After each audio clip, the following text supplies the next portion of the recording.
All right, last album of the night.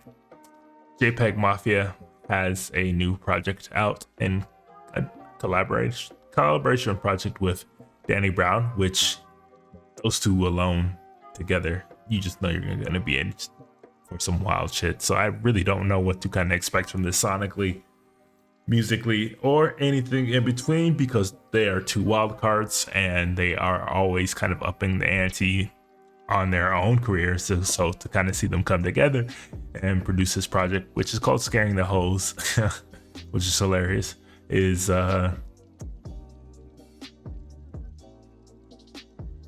gonna be dope. I don't know what I'm gonna hear, but I'm pretty sure it's gonna be dope. So let's just hop right into it. JPEGMAFIA, Danny Brown, Scaring the Hoes, track number 1, Lean Beef Patty. Let's go.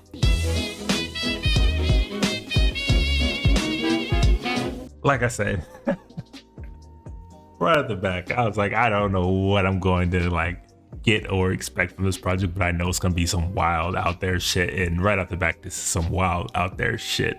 But I'm digging it. Like, this is dope so far. Let's keep going. He say, watch your tweets. You can go from Elon to Ye in a week. Yo. Damn, son, where'd you find this? That's a bar right there. I ain't gonna lie. That's a dope little bar.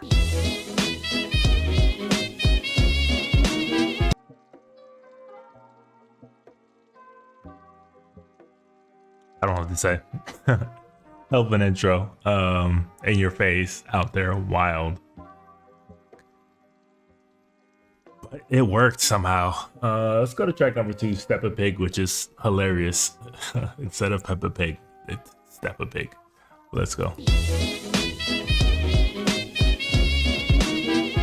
Like, this is all over the place. Like, I don't know where this production is going next. Like, when I thought it was gonna drop in something and it dropped into like some completely different instrument and sound, like this shit is throwing me off, but like it still has me highly intrigued. It's just like, yo, what is going on here? Like, this shit is all over the place.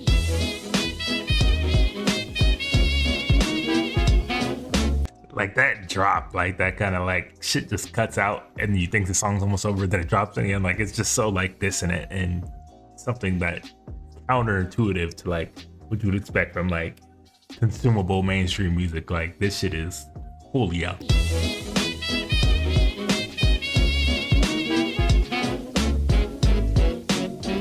Yeah, again, kind of lost for words. Like, that shit was all over the place and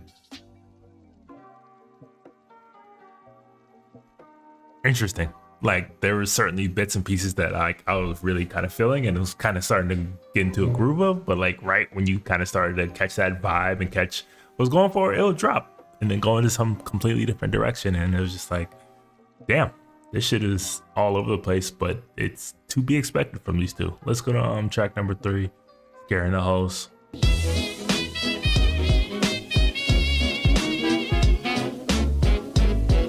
Again, one track where like I was like, I don't know where this intro is going with this clearly off key, whatever that is, sax playing, giving me, you know, SpongeBob, Squidward, clarinet vibes. But then the beat kicks in and I'm like, I can dig into this. Like, okay, I can do this now. Like, this shit is just, it's like things that you would, and most artists should and would never kind of try and attempt on their music.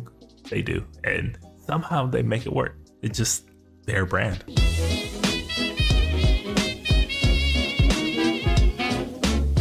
Said, I don't even really know how to feel about these tracks. Like, I dig them. Like, I can get into them. Like,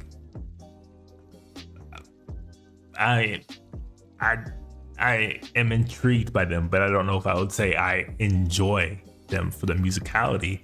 I think what they're doing is extremely like experimental and kind of trip hop and out there, and it's like certainly on brand from them, but it's also like it's very difficult to kind of like enter into at points. But there are moments that like I'm really enjoying from the songs, but they're definitely, you know, making you work for it. Let's go to track number 4, Garbage Pail Kids.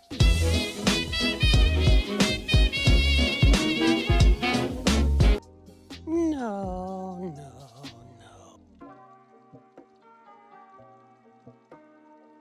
Too much, just too much, too far. Like, I'm trying, like, I'm really trying. It's just, that is absolutely too much of an ask for me to kind of get into, like this super grating, loud, overbearing, overpowering, like garbage pails samples with like these off-key, out of tune guitar riffs. It's just like, it's too much.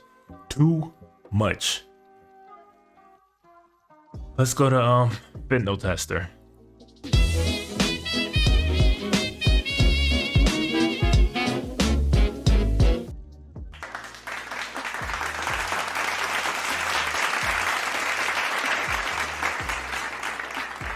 And that's probably my favorite track off of here so far. I think it's the most listenable that we've gotten to probably so far. That was an interesting flip of Khalees's Milkshake. And yeah, I think that was probably the best, easiest listen to kind of hop into so far, Fentanyl Tester. Let's go to track number 7.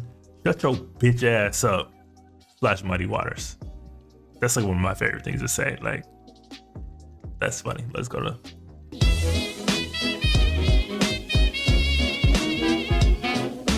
That beat is tough. This beat is tough right here. Whatever, like that synth or that bell he's got going on, it's doing a lot. This beat is tough.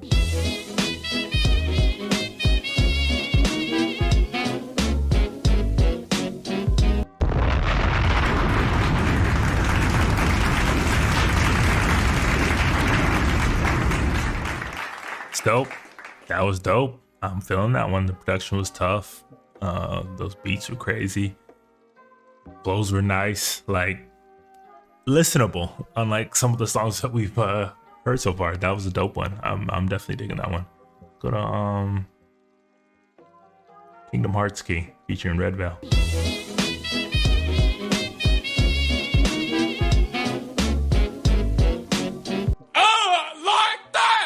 That was tough. I like that. I was feeling that. Kingdom Hearts Key featuring Red Veil. He's a name that I've been getting more and more familiar with, but everything I've heard from him has been pretty dope. And production was dope, man. Again, it was definitely one of the more listenable songs off this project that we've heard so far. And when he kind of like, gets into this more traditional production mind frame, I think it comes out super dope, and it's like, this is it. This is a vibe. Kingdom Hearts Key was absolutely a vibe, so I'm digging that one heavily. Let's go to Run the Jewels.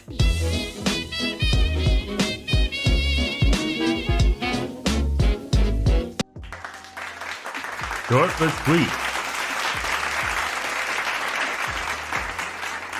Short but sweet. I don't know if that was a reference to necessarily Run the Jewels. I didn't pick up on if it was in the music itself, but in title it definitely was, and it was a short little 1-minute track, but it was nice. That was dope. Let's go to Jack Harlow Mill. Like, they got some hilarious effing titles, and Jack Harlow that is hilarious.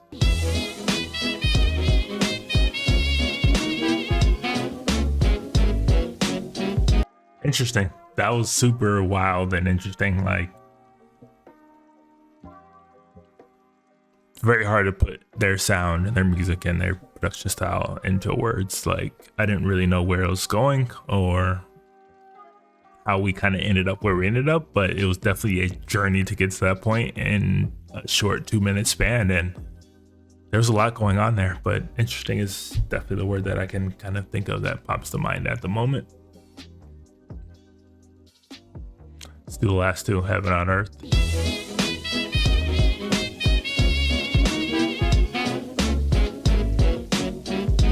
So another one of those tracks where it's like, it's very hard to kind of like put into words what was going on. I don't think the mix was doing Danny Brown any favors. I think his vocals were I don't know how to say it, but super kind of like out of place on this track with the production, and there were parts that were entirely too loud, which were kind of overpowering and overbearing his lyrics and his rapping. Then there were parts that were dope. Like I think the production, especially towards the end, kind of pulled itself together and created something that was super enjoyable. I think its breakdown to like this kind of choir, gospel-y closing section was an interesting choice and one that I didn't really expect. And it was, I mean, again, it's some very mixed feelings about this track. Like a lot of their tracks, there's just a lot going on there. But let's get to the last song. Where you get your Coke from?